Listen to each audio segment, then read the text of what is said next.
नमस्कार. घरगुती भोजन या चॅनलमध्ये तुम्हा सर्वांचं खूप खूप मनापासून स्वागत आहे.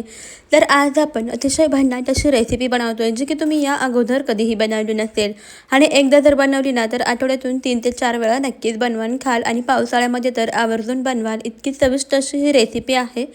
झटपट होणारी आहे, अगदी घरामध्ये उपलब्ध असणाऱ्या साहित्यामध्ये तयार होणार आहे. तर रेसिपीसुद्धा मी तुम्हाला अतिशय झटपट सांगणार आहे, त्यामुळे व्हिडिओ स्किप न करता शेवटपर्यंत नक्की पहा. वेळ न घालवता आपण लगेच आपल्या आजच्या रेसिपीला सुरुवात करूया. त्याआधी तुम्हाला एक निवेदन आहे, तुम्ही जर आपल्या चॅनलवर नवीन आला असेल किंवा चॅनलला अजूनही सबस्क्राईब केले नसेल तर पटकन सबस्क्राईब करा. त्यापुढील बेल आयकॉनही प्रेस करा म्हणजे आपल्या येणाऱ्या नवीन व्हिडिओचे अपडेट तुम्हाला मिळतील. सर्वप्रथम इथे आपल्याला एक मोठ्या आकाराचा बटाटा घ्यायचा आहे. बटाट्याची साल काढून टाकलेली आहे, सोललेला आहे बटाटा. आणि त्यानंतर किसणीने पहा, बारीक किसणीने आपल्याला बटाटा किसून घ्यायचा आहे. अशा पद्धतीने पातळसर असा आपला बटाट्याचा किस पहा इथे तयार झालेला आहे. तर याला आपल्याला पाण्यामध्ये ठेवून द्यायचा आहे. याचा वापर आपण पुढे करणार आहोत. डायरेक्ट पाण्यामध्ये किसून घेतला जेणेकरून बटाटा काळा पडणार नाही. आता लगेचच गॅसवरती कढई ठेवायची. कढई गरम झाली की त्यामध्ये अगदी थोडंसं तेल घालायचं, अर्धा चमचा. आता यामध्ये 1 छोटा चमचा जिरे घालायचे, 1 छोटा चमचा पांढरे तीळ घालायचे. तीळ आणि जिरे व्यवस्थित असे फुलले की आता यामध्ये आपल्याला 2 बारीक चिरलेल्या हिरव्या मिरच्या घालायच्या आणि तेलामध्ये परतून घ्यायच्या. मिरच्या पहा अगदी बारीक बारीक अशा आपल्याला चिरून घ्यायच्या आहेत. हे सर्व साहित्य तेलामध्ये व्यवस्थित असे परतून घेतले. आता यामध्ये आपल्याला 1 ग्लास पाणी घालायचं आहे. पाणी घालून व्यवस्थित असं मिक्स करून घेऊया. तर टोटल किती पाणी वापरायचं आहे आपल्याला? 1.5 ग्लास पाणी वापरायचं आहे. सुरुवातीला इथं मी 1 ग्लास पाणी घातलं, मिक्स करून घेतलं. आता आणखीन अर्धा ग्लास यामध्ये आपल्याला पाणी घालायचं आहे. सोबतच जो आपण सुरुवातीला बटाटा किसून घेतला होता ना, तो पाण्यामधून पिळून सोबतच निथळून काढायचा आहे आणि हा सर्व पिळलेला बटाटा आपल्याला यामध्ये घालायचा आहे. बटाटा घालून व्यवस्थित असं मिक्स करून घेऊया. आता आपण बटाटा अगदी पातळसर किसला आहे, त्यामुळे तो पटकन असा शिजला जातो. आता आपल्याला यामध्ये घालायचं आहे चवीनुसार मीठ. मीठ घालून व्यवस्थित असं मिक्स करून घेऊया. आणि आता आपल्याला यामधला जो बटाटा आहे तो व्यवस्थित शिजवून घ्यायचा आहे. म्हणजे अगदी 2 ते 3 मिनटामध्ये हा पातळसर किसलेला बटाटा लगेचच शिजला जातो. पहा अशी उकळी आली की व्यवस्थित असं मिक्स करून घ्यायचं आहे. फक्त 2 मिनटं आपल्याला बटाटा छान असा शिजवून घ्यायचा आहे. तर पहा इथे आपण याला 2 मिनटं व्यवस्थित असं उकळवून घेतलेला आहे आणि हा बटाटासुद्धा पहा छान असा शिजलेला दिसतोय. आता आपल्याला गॅस अगदी बारीक करायचा आहे आणि यामध्ये 1 वाटी रवा घालायचा आहे. गॅस बारीकच ठेवायचा आहे. एका हाताने आपण यामध्ये रवा घालूया आणि दुसऱ्या हाताने व्यवस्थित फटाफट मिक्स करून घ्यायचं आहे. एकदम जास्त रवा घालू नका, नाहीतर यामध्ये गुठळ्या होतात. गरजेप्रमाणे लागेल तसा रवा घालायचा आहे आणि मिक्स करून घ्यायचं आहे.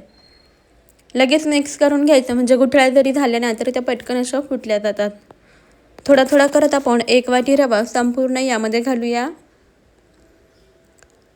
तर पहा इथे आपण यामध्ये संपूर्ण 1 वाटी रवा घातलेला आहे, व्यवस्थित मिक्स करून घेतलेला आहे. हे मिश्रण तुम्ही पहा जास्त घट्टही नाही आणि जास्त पातळ पण नाही, अशा मध्यम स्वरूपाचं तयार झालेलं आहे.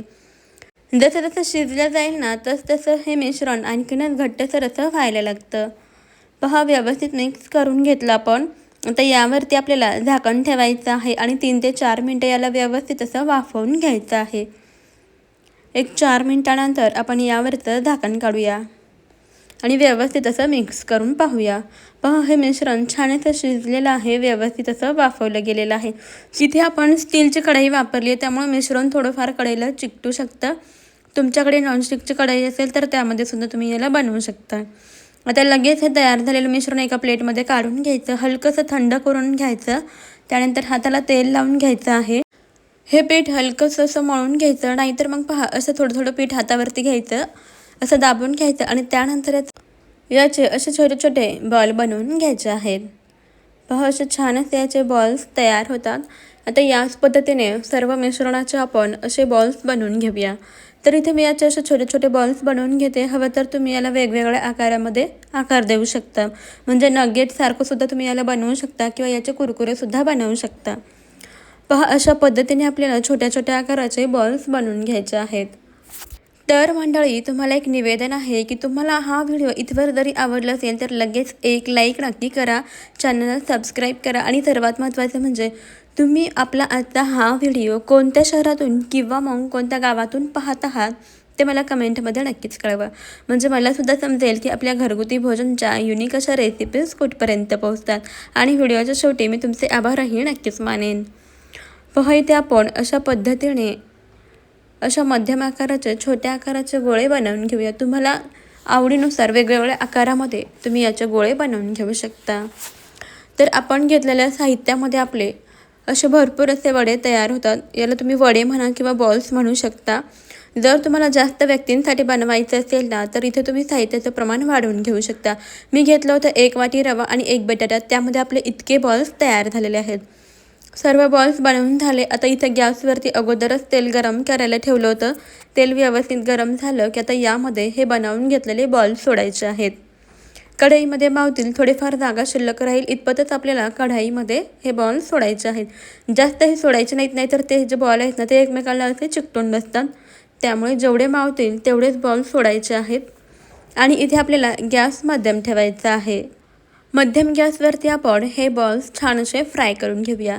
तर मी डीप फ्राय करून घेणार आहे. तुम्हाला तर याला शॅलो फ्राय करायचं असेल तर तुम्ही शॅलो फ्राय करून सुद्धा घेऊ शकता. तर पहा एका बाजूने व्यवस्थित असे हे बॉल्स तळले गेले तेव्हाच आपल्याला याला झारा लावायचा आहे आणि हे बॉल्स असे हलवून घ्यायचे, पलटवून घ्यायचे. जर तुम्ही हे कच्चे असताना जर याला झारा लावला तर मग हे बॉल्स तुटू शकतात आणि मग ते तेल पितात.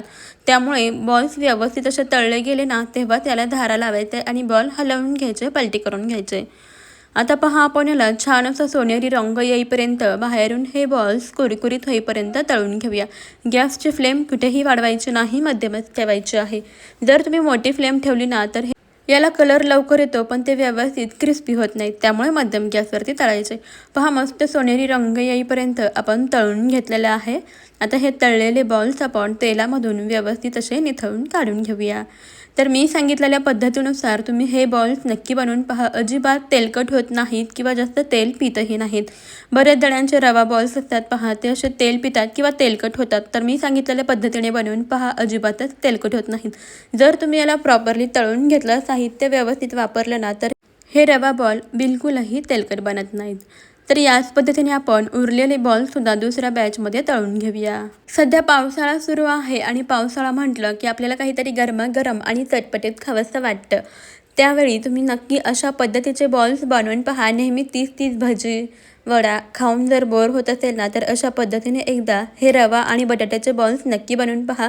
बनवायलाही सोपं आहे आणि चवीलासुद्धा खूपच चविष्ट बनतात आणि महत्त्वाचं म्हणजे लहान मुलांना तर फार आवडतात. त्यामुळे एकदा तरी तुम्ही अशा पद्धतीचे हे बॉल्स किंवा ही रेसिपी नक्की ट्राय करून पहा. मला खात्री आहे तुम्हाला नक्की आवडेल. त्यामुळे थोड्याशा प्रमाणामध्ये नक्की ट्राय करून पहा. पहा इथे आपण हे दुसरे बॉलसुद्धा छान सोनेरी रंग येईपर्यंत बाहेरून क्रिस्पी होईपर्यंत तळून घेतलेले आहेत. लगेच तेलामधून निथळून काढून घेऊया. मस्त असे इथे आपले रवा पोटॅटो बॉल्स तयार आहेत. यामध्ये आपण कच्चा बटाटा वापरलेला आहे. त्यामुळे हे झटपटही होतात, कोणतीही पूर्वतयारी करावी लागत नाही. पहा हे बॉल्स दिसायलाही सुंदर दिसतात, त्यापेक्षा चवीलाही खूपच अप्रतिम झालेले आहेत. आता पहा हे बॉल्स मी तुम्हाला तोडून सुद्धा दाखवते. बाहेरून छान क्रिस्पी झालेले आहेत आणि आतमधून मस्त जाळीदार आणि मऊसूत झालेले आहेत. आणि तुम्ही पाहू शकता अजिबातच जरासुद्धा तेलकट झालेले नाहीत. हे रवा बॉल्स तुम्ही असेच खाऊ शकता किंवा टोमॅटो सॉससोबत सर्व करू शकता. मला खात्री आहे तुम्हाला आपली आजची ही रेसिपी नक्की आवडली असेल. कशी वाटली मला कमेंटमध्ये नक्की कळवा. आवडल्यास लाईक करा आणि आताच घरगुती भोजन चॅनलला सबस्क्राईब करा. चला तर मंडळी आपण भेटूया आपल्या पुढच्या नवीन एका युनिक अशा रेसिपीमध्ये. तोपर्यंत खात राहा, मस्त राहा आणि सर्वात महत्त्वाचं म्हणजे हेल्दी राहा. आजचा व्हिडिओ तुम्ही अगदी शेवटपर्यंत पाहिलात त्याबद्दल तुम्हा सर्वांचं मनापासून धन्यवाद. चला तर मग बाय बाय.